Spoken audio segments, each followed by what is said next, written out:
जय गुरुदेव, जय श्री कृष्णा, नमस्ते, नमस्कारम एंड वेरी गुड मॉर्निंग।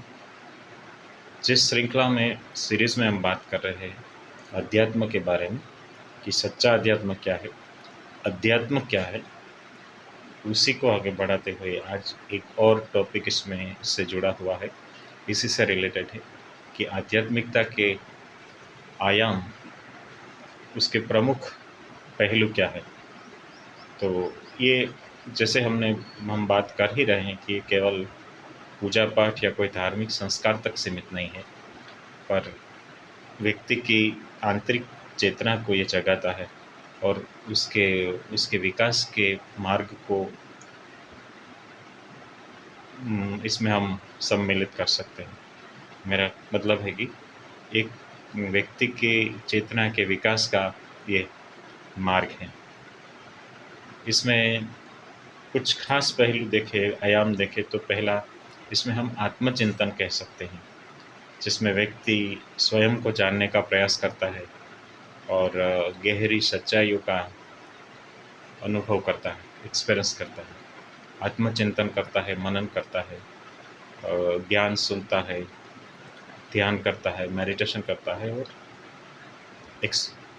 अपने आप का एक्सपीरियंस करने की ओर आगे बढ़ता है। दूसरा और एक पहलू कह सकते हैं या आयाम कह सकते हैं, योग है और ध्यान है, मेडिटेशन और योगा, जो व्यक्ति को शरीर और मन और अपनी आत्मा को संतुलित करने में बहुत गहराई से इसमें हेल्प करता है और प्रभावी रूप से इसमें मदद करता है व्यक्ति को। तो आत्मचिंतन, फिर योग और मेडिटेशन, और तीसरा आयाम कह सकते हैं सदाचार और नैतिकता। एक सच्चे व्यक्ति का जीवन उच्च आदर्शों और नैतिक मूल्यों पर आधारित होता है। तो इसमें तो ये पहले ही वैसे तो आता है कि सच्चाई तो पहले ही जरूरी है, और सदाचार भी, नैतिकता भी, ये इसका तीसरा पहलू या आयाम कह सकते हैं।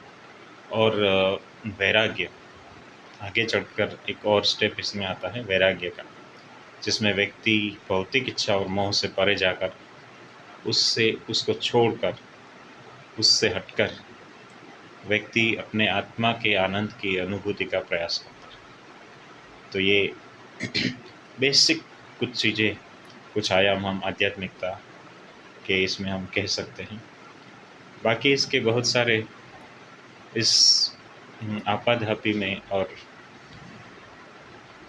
इस दौड़ में, आज के आधुनिक युग में, अध्यात्म व्यक्ति को मानसिक तनाव, चिंता और अवसाद से भी बचाता है।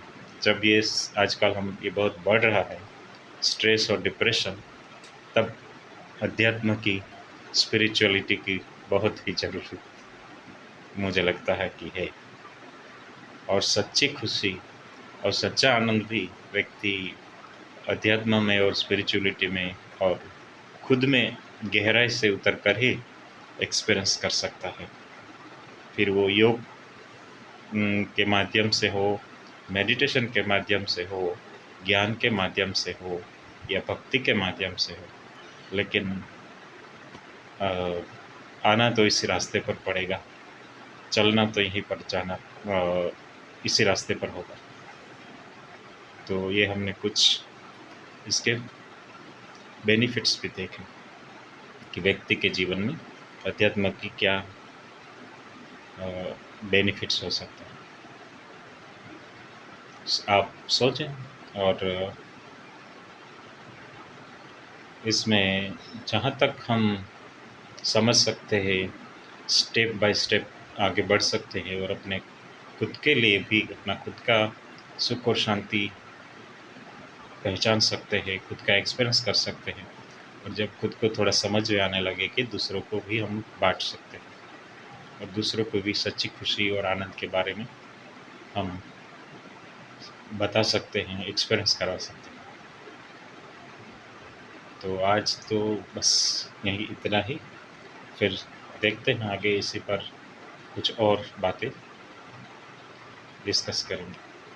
जय गुरुदेव, जय श्री कृष्ण।